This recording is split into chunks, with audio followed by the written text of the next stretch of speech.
استخبارات امریکا سالهای جهاد ارتباط رسمی داشتیم. تنظیم حقانی یک دست بدون شک و شبهه استخبارات پاکستان است. تقویت طالب ها در هلمند و به اساس معلوماتی که داشتیم و باز فیصله ما که 2 نفر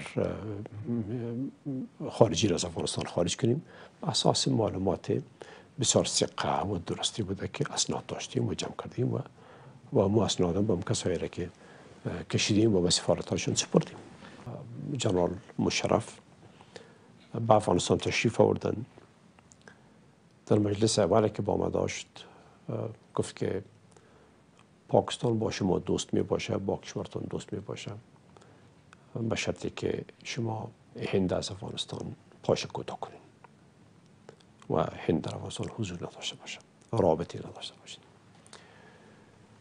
در مجالس بعدی باز رئیس جمهور مشرف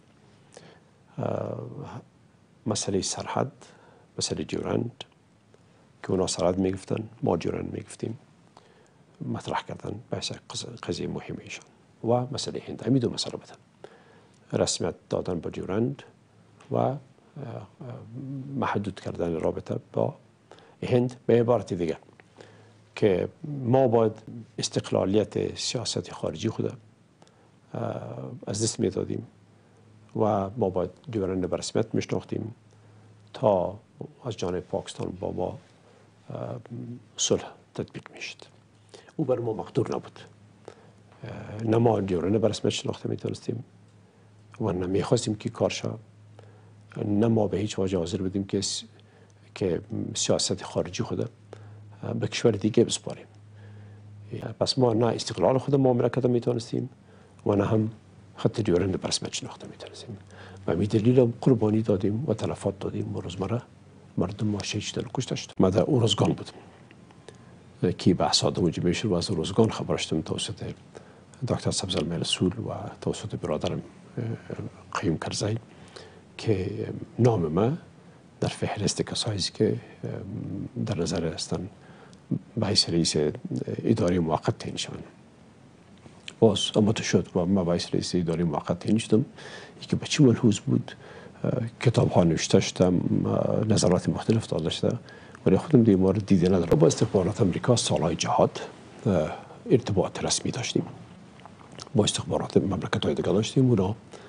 اونا جهاد ما رو تقویه میکنن، اونا همکاری میکنن، اونا به تنظیم ها پول میدادن، اسلحه میدادن. ما کسایی که در تنظیم ها کار میکنیم با تمام اون منابعی که به افغانستان کمک میکرد از طرف تنظیم های ما به تماس بدیم و ارتباطات کاملا بود. بله، لیدر استیز امریکا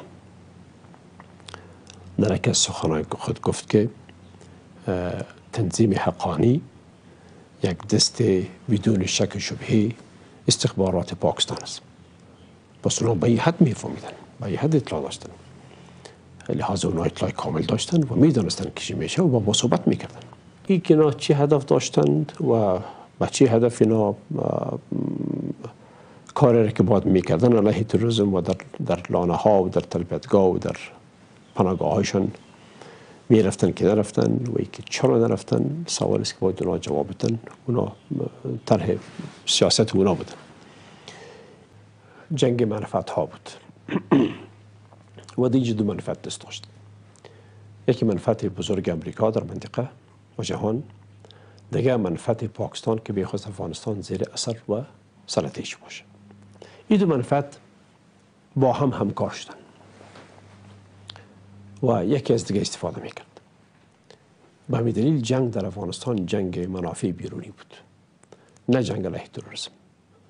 و اگر اتونمی بود، افغانستان از روزی که طالب از اینجا رفت بیرون دوباره مورد خشونت قرار نمی گرفت و صلح در وطن آمده بود و مردم افغانستان خواسته بودن صلح و خود طالبا هم این صلح را خواسته بودن و با او پابند می بودن. مثلا تقویت طالب ها در هلمند و به اساس معلوماتی که داشتیم و باز فیصله ما که 2 نفر خارجی را از افغانستان خارج کنیم، اساس معلومات بسیار ثقه و درستی بوده که اسناد داشتیم و جمع کردیم و ما اسناد هم به کسایی را که کشیدیم و به سفارتاشون سپردیم. جنرال مشرف به افغانستان تشریف آوردن. در مجلس اولی که با ما داشت گفت که پاکستان با شما دوست می باشه، با کشورتان دوست می باشه، به شرطی که شما هند از افغانستان پاش کوتاه کنین و هند در افغانستان حضور نداشته باشه، رابطی نداشته باشه. در مجالس بعدی باز رئیس جمهور مشرف مسئله سرحد، مسئله دیورند که اونا سرحد میگفتن ما دیورند میگفتیم مطرح کردن، بحث قضیه مهم ایشان و مسئله هند. همین دو مسئله بودن، رسمیت دادن به دیورند و محدود کردن رابطه با هند. به عبارت دیگه که ما باید استقلالیت سیاست خارجی خود از دست میدادیم و ما باید دیورند به رسمیت میشناختیم تا از جانب پاکستان با ما صلح تطبیق میشد. او بر ما مقدور نبود. نه ما دیورند به رسمیت شناخته میتونستیم و نه میخواستیم که کار شد، نه ما به هیچ وجه حاضر بودیم که سیاست خارجی خود به کشور دیگه بسپاریم. پس ما نه استقلال خود مملکت میتونستیم و نه هم خط دیورند به رسمیت شناخته میتونستیم. و همین دلیل قربانی دادیم و تلفات دادیم و روزمره مردم ما شهید شدن و کشته شدن.